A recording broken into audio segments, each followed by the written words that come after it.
This meeting is being recorded.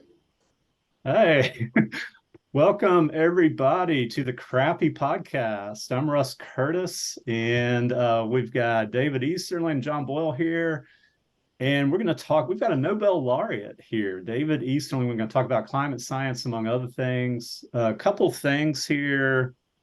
Let's see, John Boyle, 11 times Mountain Express Journalist Award? Is that correct? 12, but who's counting? 12, but who's counting? We'll get into that. Oh, and Capricorn. I think as we're talking to a preeminent scientist, we need to definitely mix in zodiac. So we got a Sagittarius with David, Pisces with me, Capricorn, and John. I think with the preeminent scientists in the world, Galileo, Jonas Salk, the people that created Lululemon apparel. David's got to be up there with that. He's definitely up there with the Lululemon folks. Definitely. Hey, you should first explain why this is the Crappy Podcast. Let's do that. Yeah. So Crappy was created because one day in the pool, I looked around and I had way too many high achievers around me and they needed to chillax. So I was like, hey, we are going to combat hustle culture. And by doing that, now we've created the Crappy Swim Team, which I'm pretty sure is going to turn into the Crappy Conglomerate. And this podcast is for all about skincare, fashion, and other stuff. It just so happens the other stuff today is science. So, and we should say, other swim teams are named after the dolphins or the piranhas. We chose the Crappy because it's such an incredibly slow fish and easy to catch. There we go. There you go. And good to eat. And we want to acknowledge that probably the pro fisher people call it crappie, but it just doesn't ring true for us. For our purposes, crappy all the way. Crappy all the way. So welcome to the Crappy Podcast. All right, Dr. David Easterling, let's see, Ph.D., what was it, 1988 from Chapel Hill in climate science. David is the, let's see, oh gosh, I've already messed this up. Say your title for me. Who, me? So Yeah. I'm the chief of the climate assessment section, and I'm also director of the National Climate Assessment Technical Support Unit. So we're both here in Asheville. We're in the federal building downtown, National Centers for Environmental Information. Used to be the National Climatic Data Center. And we're the world's largest archive of weather and climate data. And because he works for the feds, he has to have a title that you can't say in one breath. Exactly. Yeah. You would be a good bureaucrat without it. But something really cool here is 2007 Nobel Peace Prize winner as lead author of the Intergovernmental Panel on Climate Change, the IPCC, for the fourth assessment report. And that was awarded along with Al Gore during that time. Right. So IPCC is, that's the panel of all the governments that are, part of the UN's World Meteorological Organization. Okay. And so, but basically the panel oversees the construction, if you want to say, compilation of a big report on climate science. And so in 2007, the IPCC was awarded the Nobel Peace Prize along with Al Gore, because Big Al does climate change stuff using a lot of our data. Yeah, but he does use do a lot of climate change stuff. So that was 2007. And Dave, judging by the swankiness of your office, that appears to have been quite life-changing. Yeah, exactly. I got a small bonus. All right. And a pillar in your office. Yeah. Hey, you like that? I know. And there's like this paper taped up there. I mean, we've actually seen. I got to show it. So this is directly related to, says streamline IPCC reports. And this is a little game that we can play. Okay. Trace around there, because IPCC reports have gotten so big over the years. They're now 3 different kinds of climate change reports. There's the physical science, which is what we do. Okay, is the climate changing? There is, what does it mean, for agriculture and human health and all that? And then the third one is, what can we do about it? Mitigation. So it's quite a big enterprise. Sounds like it. And we should say, in all seriousness, that these reports really generated an enormous amount of media coverage and serious thought about the climate and the predicament that the climate's in. All joking aside, it's kind of surprising it got the Peace Prize, but I think they were trying to note how important, how significant the work was. Is that fair to say, Dave? Yeah, that's fair to say. And you said the Peace Prize, and what's really interesting about that is the prize for physics a couple of years ago was given to two climate modelers, one who does ocean modeling, one who does the climate, the atmosphere. And so Suki Manabe, who is a NOAA modeler at the Geophysical Fluid Dynamics Lab up at Princeton, he shared the Nobel Prize for Physics with Klaus Hasselmann from Germany, who does the ocean modeling. So, that was the physics prize. That's pretty. Is that as prestigious as Russ being a foot modeler? Probably not. Probably that's not. a tough question, John. Yeah. But also definitely being in academia, your two reports or two academic papers published in Science have been cited over 7,000 times, and you were the lead author on both. So clearly, what John was getting to his point, was the fact that this has helped inform how we think about climate change and who's going to be affected and so forth. And so we'll get to those questions, but I was curious, Dave, if you could give us a few paragraphs just on your background, where you were raised and family and all that kind of stuff. Anything you want to share? Sure. Yeah. So I was born and raised in Chapel Hill, North Carolina. My dad was in the medical school. He was an obstetrician, and he was from Raleigh. And he went to Duke, and then he went to UNC for medical school. I did all three of my degrees at UNC through the geography department.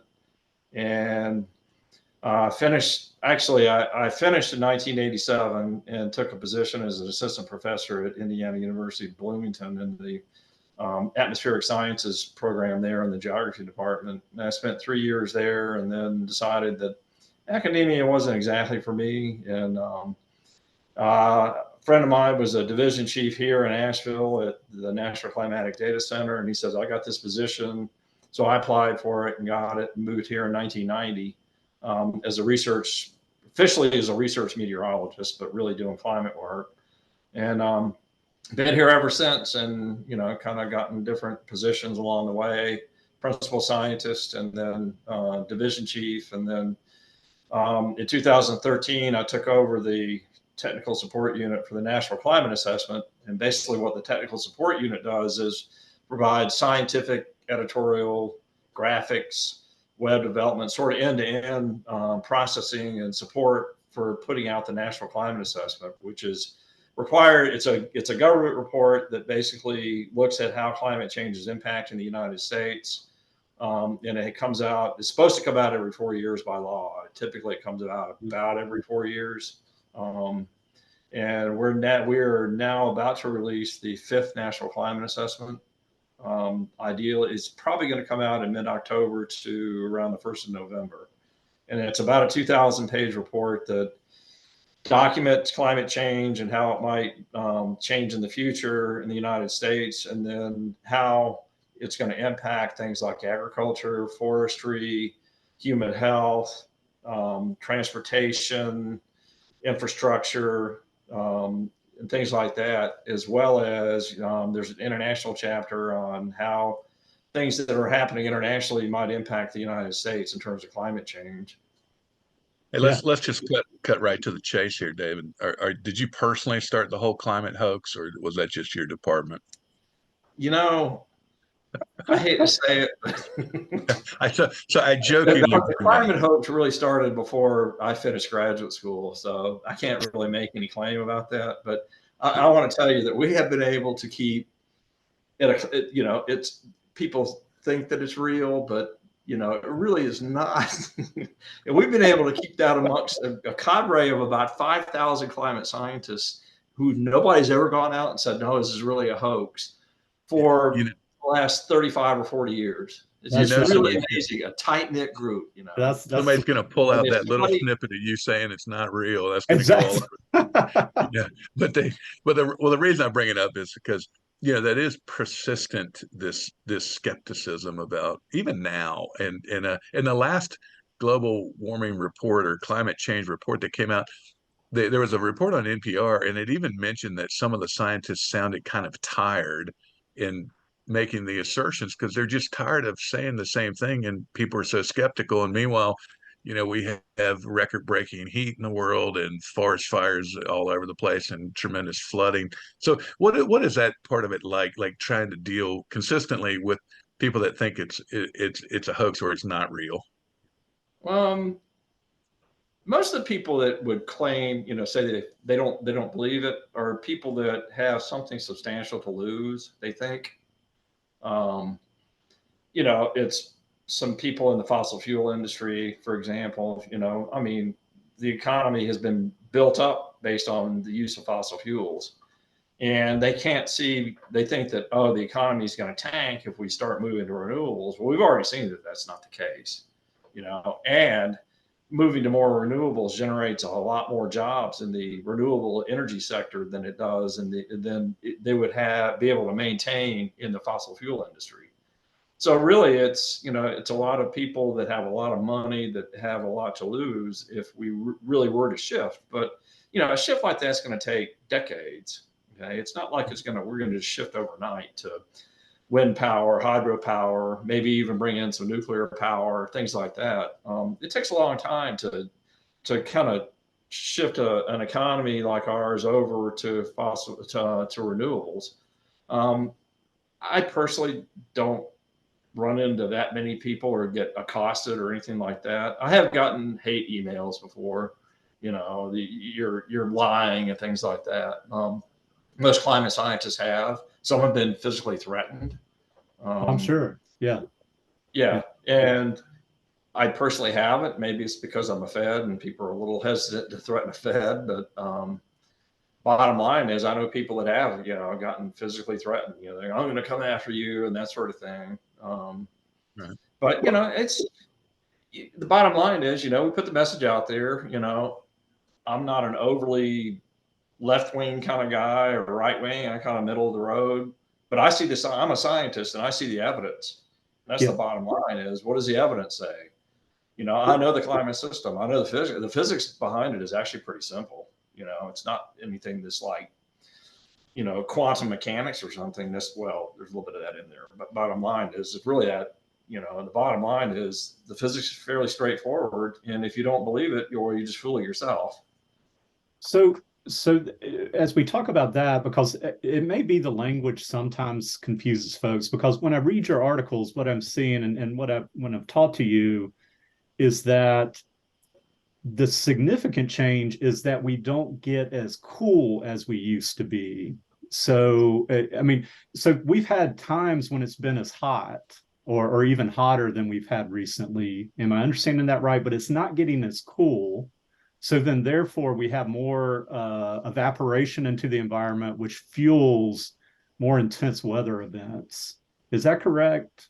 Yeah, that's correct. So when you say it's not getting as cool, so the way that we typically measure temperature is we take the daytime high and we take the nighttime low.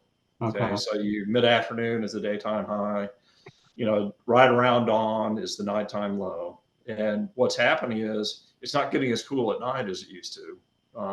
There's a very, very distinct trend and signal in the nighttime lows. They're just getting warmer and warmer. Daytime highs, there's a lot more variability.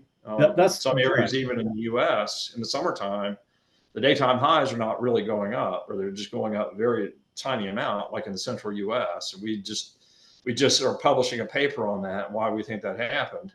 Mainly because we think that there's been an increase in rainfall in that area in the summertime, which has kind of cooled the daytime highs, keeping them from warming quite as fast. But the nighttime lows are still going up. And if you look at a heat wave, for example, Yeah, you can get really high temperatures in a heat wave, but what really is bad for human health is the fact that it doesn't cool off at night. And Yeah. people that don't have air conditioning just stay hot, and they eventually develop health issues, and some of them even die due to that. And that's particularly true for people who are vulnerable with diabetes and so forth. I think there was a story on that this morning. Absolutely. Yeah, low income folks too. Dave, one thing that kind of drives me nuts, and I'm sure it does you too, is especially in the wintertime, you'll see somebody, we get snow or ice, and somebody will walk out on their back porch and say, "Oh, I just slipped in a inch and a half of global warming," and I think people often confuse the weather they're having right near them with what's going on in the world. And because at the last time I saw that, it was a couple years ago, and Russia was having like its warmest winter ever, which is very unusual. So can you talk about that, like the difference between the weather you're seeing and then climate change? Yeah. Yeah, that's a great question, because everything that happens in terms of what you're seeing in terms of the weather is just weather. It's meteorology versus climatology. Meteorology is the prediction of weather, what's going on, what's going to happen tomorrow in Asheville, okay, or Hendersonville. So the difference between weather and climate is weather is what you see on a day-to-day basis. Climate is sort of the long-term average. We typically define climate as maybe a 20 or 30-year average. Okay, it's sort of what you expect over a long period of time. So when people like some senator from a Great Plains state walk into the Senate with a snowball and say, "Here, where's your global warming?" Well, all he's doing is saying, "Yeah, it snowed today here in Washington, D.C." Well, global warming doesn't mean it's going to never snow again in Washington, D.C. It just means that it may snow less over time. That over time is where we talk about the climate system versus weather. So people that walk in and say, "Hey, we had a intense cold snap here in Asheville in the area last December. I mean, it was really unusually cold, high of almost just like zero." Well, that's just weather. It warmed right back up the next week. It did cause a lot of issues, with the water system and stuff, but that's just weather. What we're talking about with climate change is the long-term average is going up. And along with that, that's going to mean that extremes are going to change as well. So heat waves are going to become warmer and more intense. And we're already seeing evidence of that. So don't confuse with just what's happening today with the longer term trends in climate. That's helpful. Yeah. How about, one thing I was struck earlier, you said your dad was at the UNC School of Medicine out there at the same time with James Taylor's dad, right? He was there. I think James Taylor's dad was a little bit older than Dad. I think But was that UNC? Was that the professor. medical That did school? overlap some. Okay, sorry to talk. Yeah. So Yeah. is that why James Taylor wrote the song Fire and Rain? Did you have some influence on him on that? It's a great, John, can you investigate that? Can you do some reporting? That's a burning question, John. I will put that right on top of the pile of right questions. On fire with rain. So I did know people that said, "Yeah, I remember James Taylor in the back of the bus with his guitar." Yeah. Oh, wow. Okay. That's cool. Yeah, go ahead, John. Go ahead. Oh, well, I was going to say, one story I saw the other day, I'm trying to remember where I saw this. I thought was really interesting because you've talked about this before too. So climate deniers are saying that, well, this didn't happen or whatever. Meanwhile, business and industry and the government are taking steps to protect their assets that are near coastal areas and that sort of thing. The story I saw the other day was about in the tundra, because the permafrost is starting to melt, and buildings that were built on it are starting to sink, and they're having to shore them up, and it's very, very expensive. So, I know you've talked about that before, where okay, wherever you are on the political spectrum, people might deny it, but industry and business and government are having to take steps to try to alleviate this. Can you talk about that a little bit? Sure. So there's two things that you just can't deny with climate change. One of them is things like the permafrost in Alaska, Canada, Russia, Siberia melting. It's you got these buildings that were built on what was supposed to have been permafrost. That means permanently frozen ground, and roads that were built on top of it, and they're buckling because the permafrost in these areas is melting. Because it's getting warmer in Alaska, it's getting warmer in northern Canada and Siberia. All these areas are seeing melting permafrost. Part of the issue with that, another part of the issue that people don't think about, is there's a lot of methane locked up in the permafrost as dead plant material and stuff like that. Yeah. And one of the real concerns is that you could get a lot of, if the permafrost continues to melt, then you'll get a lot of outgassing of methane. Methane is a very, very powerful greenhouse gas. Molecule for molecule is more powerful than carbon dioxide.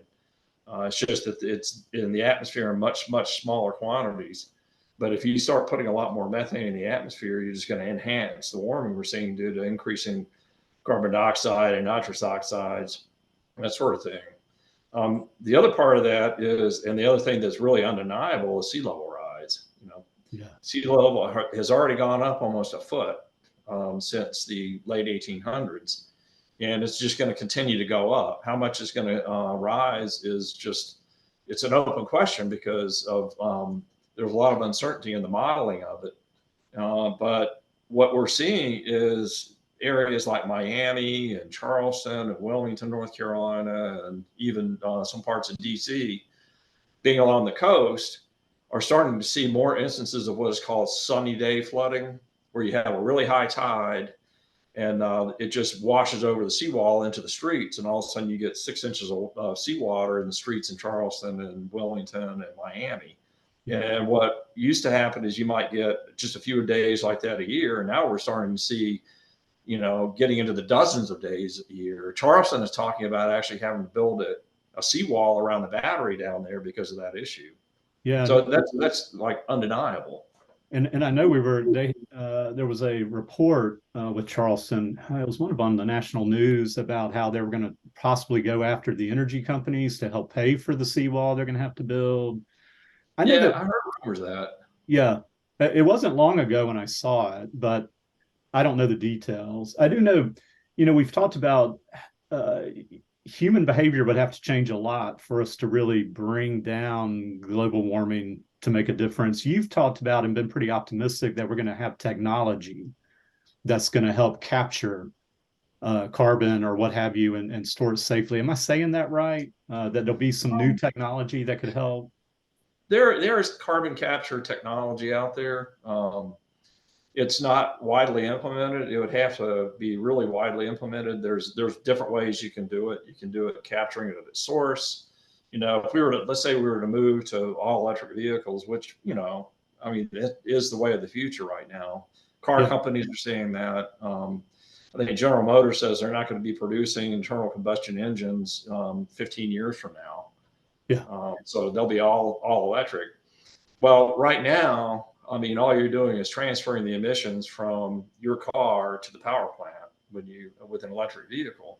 But as we move to more renewables, and if we have carbon capture in a lot of these power plants, like here in Asheville, the power plant switched over from coal to natural gas. Yeah.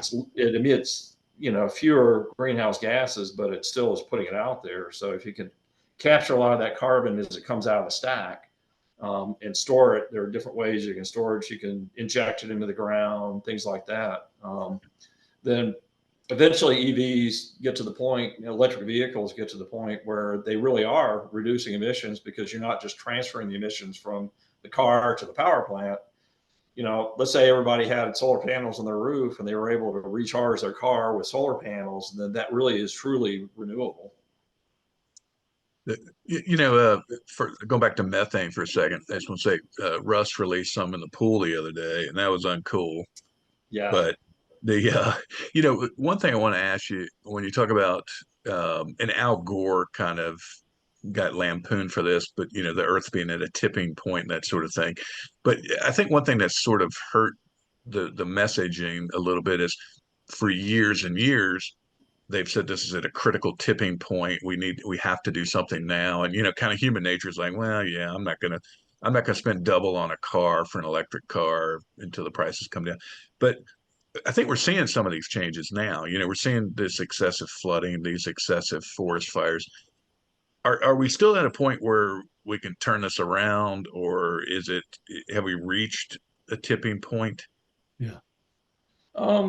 That's a really good question. And, people say, turn it around. We're probably never going to go back, or at least not in our generations or our great grandchildren's lifetimes, going to reduce greenhouse concentration in the atmosphere down to it was in pre-industrial levels, right? Pre-industrial, we had 270 parts per million carbon dioxide. Now we're at about 423 parts per million. Would we be able to get it back down a little bit? Possibly. Carbon dioxide has a lifetime in the atmosphere of about 100 years. Methane, it's about 10 years. We could reduce that. But tipping points is a really interesting concept, because what it means is you reach a certain point in some part of the climate system that it begins a runaway effect to a new state. And some of the examples of that are the Greenland ice sheet and the Antarctic ice sheet. Greenland has been losing mass, the Greenland ice sheet, just through melting at an incredible rate, and it could reach a point where it just begins melting to the point that you can't really do anything about it. And Greenland, if you were to completely melt Greenland, I think there's about, if I remember correctly, about 18 feet of sea level rise in it, and a similar amount for the West Antarctic ice sheet. So you could end up raising sea level. And that's one of the real uncertainties, is we don't really know enough about ice sheets and the dynamics of them and how they're melting and everything, and what it would take to kind of back that back down. So that's a real concern, that as we continue to warm the climate, we could reach a point where Greenland just starts a runaway melting, and that's to a new state, and that's a tipping point. So what do we do about that? I mean, as you and me, and I'm not driving an EV yet. My next vehicle, I'll probably look at one, but what can regular Joes out there do? Just, be aware of your personal emissions, greenhouse gas emissions, I refuse to limit my personal emissions. Now, I don't like trailing behind you in the pool for that very reason. But I did see where Ford has dropped the prices on their EV pickup trucks down $10,000 in some cases, because they think it's gonna be more competitive, the market out there with Rivian and GM. And so I do think you're right. In 10, 15 years, you go to buy a car, they're just gonna be all electrics. Yeah, brand new ones are going to be. I mean, you're still going to have gasoline powered cars, for the next 20 or 30 years until the current stock, is kind of depleted. Yeah, and for heavy pulling and stuff like that. Yeah. Although my understanding is some companies are actually building even tractor trailer trucks that are EVs. I don't know if Tesla is yet, but what has to happen is you got to have the infrastructure out there to be able to accommodate all the EVs to charge and that sort of thing. Yeah. If you're taking your electric vehicle on a trip, you got to know where the charging stations are, and there got to be enough of them that if you had everybody driving an EV, that you just pull up and get charged just like you get gas. Right. Yeah. I got to ask one question for Russ. UFOs, real or not? Oh yeah, we're gonna spend some time with that, John. By the way, since you asked that, who's the only guy in this room who's written an article on crop circles? Yeah, John. Oh, I have. Actually, Yeah. I have. There was John. one out in Leicester one time. There was. So take that, John Boyle. They're real. They're real. Alien. What, crop circles or UFOs? I'm gonna peel off this mask right now. You can see like an alien head pop out. Yeah. Oh, we got shape-shifting happen right. That's a mask, John. Not a very good one. So, David, how frequently are you FaceTiming Leo and Greta? Yeah, that's an interesting question also. I mean, I'm of two minds about that kind of publicity. Tell us. Yeah. On the one hand, it's good that people understand that, climate change really is real and we got to do something about it. And it's not necessarily for us, it's more for our children and grandchildren. And, I don't want my great grandchildren to realize that, hey, our generation put us in whatever environmental catastrophes they're seeing in 30, 50 or 60 or 70 years, and say, they just, I hate them because they didn't realize it and they didn't do anything about it and blah, blah, blah. So, but, publicity, some people get a little over the top, the whole hysteria that we're all going to die in 30 years if we don't do something about it kind of drives me crazy because it's not true.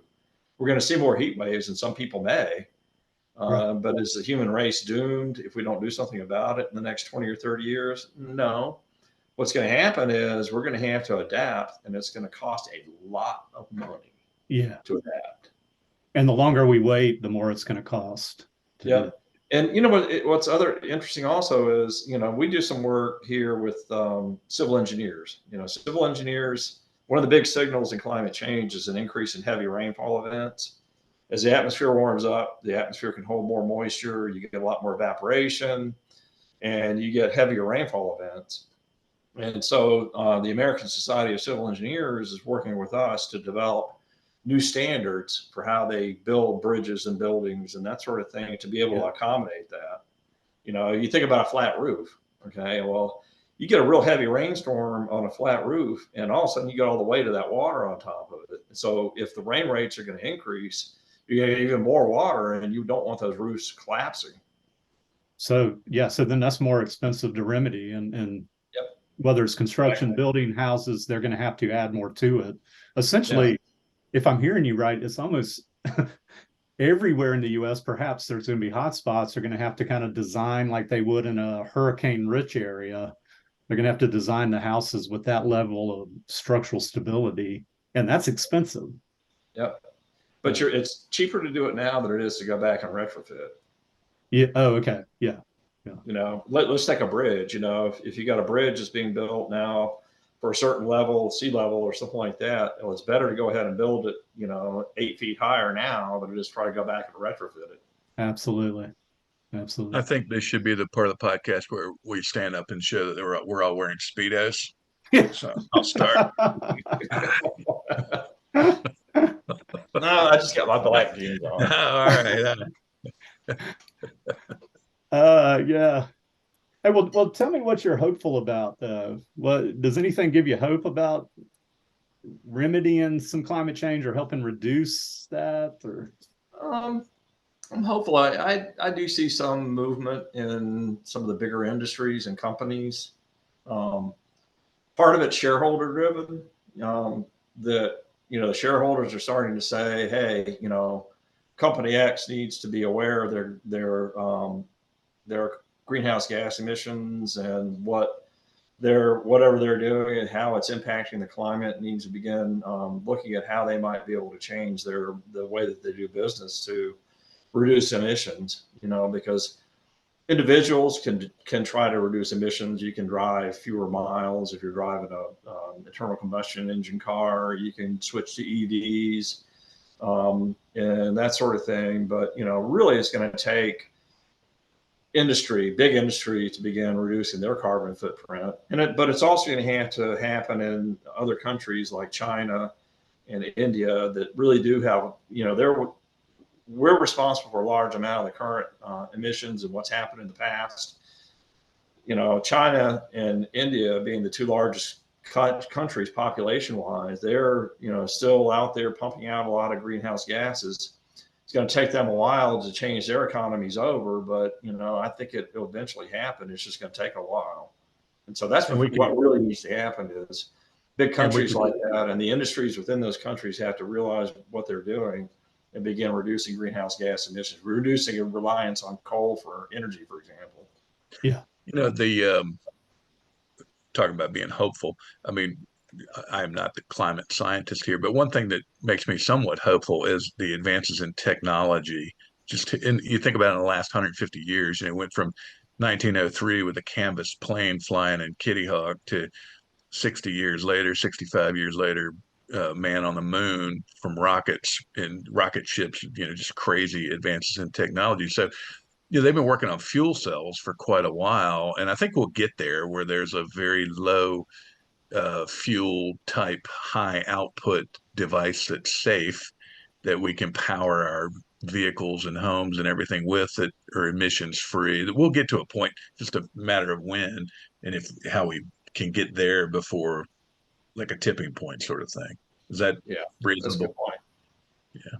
No, yeah, and you're right. I mean, the one thing that this has spurred is a lot of research into, you know, energy, new different forms of energy. Cold fusion might be real at some point. I don't know, but it's also spurred a lot of research, and a lot of people don't like nuclear energy, but if we're going to reduce emissions and reduce our reliance on fossil fuels, that may have to be a part of the equation. Right. Right. Yeah, and it seems like they're looking at ways of doing or building nuclear plants where there's less waste that has to be stored and so Yeah. forth. So maybe the tech could help us out too. The human behavior change, and particularly when you're talking about people are still profiting, off of kind of the fossil fuels, and so it's hard to make that change. But I'm kind of hearing, what you say is that, and particularly you mentioned kind of climate change and military and also industry is looking like, ooh, how does this affect me if I'm on the East Coast? And how's that going to affect my plants that I've built and spent all this money on, or the marine bases and so forth? They might be underwater if we don't do something. So that gives me a little bit of hope that maybe they're starting to see this. And plus, we'll all own mountain front property here in the mountains. I mean, Oceanfront property here. Yeah, absolutely. Yeah. Yeah. Actually, I get asked questions sometimes. So where is a really good place in the U.S. to live that's less prone to issues from climate change? And actually, the Asheville area is a pretty good one. Well, we get a lot of climate refugees. That's been a thing. Yeah, we're starting to get them from Florida. So yeah, definitely. Any other questions or anything we didn't answer here, David? Something else you wanted to say? I know we've only just got a few minutes left, but I've been in this field for a long time. It's funny, I didn't really go to graduate school thinking climate change. I was more of what we called a synoptic climatologist, looking at patterns of thunderstorms and how they occur during the day and that sort of thing. And when I got here to Asheville, I really got into it. And it's been real eye-opening, and the evidence is there. When I first started in climatology and climate change, it really wasn't that big an issue. There are a few people out there like Jim Hansen, who was at NASA, was saying, yeah, this is a signal. The 1988 drought was a big signal and we're going to see more of these. Well, these turned out to be correct, And as we got more and more evidence, I became more and more certain that it is real and it's an issue that we're going to have to deal with. Yeah, the visionaries always kind of take it in the teeth before people kind of catch up. So you're a visionary, David. We appreciate the work you've done here. And UFO technology will end up saving us. I think that's clear. Hey, that's going to be the next podcast. Definitely. All right. Let's get on it. Definitely real, because I think, we may end up getting some help from external beings. That technology, man, those little tic tac things are zipping in and out. Harness that power. Little tic tac things. That's pretty precise. Yeah. That's what it was. As big as the universe is, there's got to be more life out there. So, and they're zipping from planet to planet with some kind of fuel cell. Oh, we'll harness it, baby. We'll be in good shape. All right. Hey, Russ, I think this would be the time to mention that a tradition on the podcast will be whether or not to release Chado, your ferocious dog. Did Dave perform well enough to avoid Chado being released? He performed well enough to, yes. And Chado happens to be sleeping, actually. So, yeah. But nobody wants to meet Chado. We just lull the dog to sleep. I tell you, Border Collie's nervous for the service, man. They are always ready to go, but he's actually sleeping. So. All right. So no Chado release today. Yeah. Glad to hear. All right. So thanks for the first crappy podcast, and we will see you on the next one.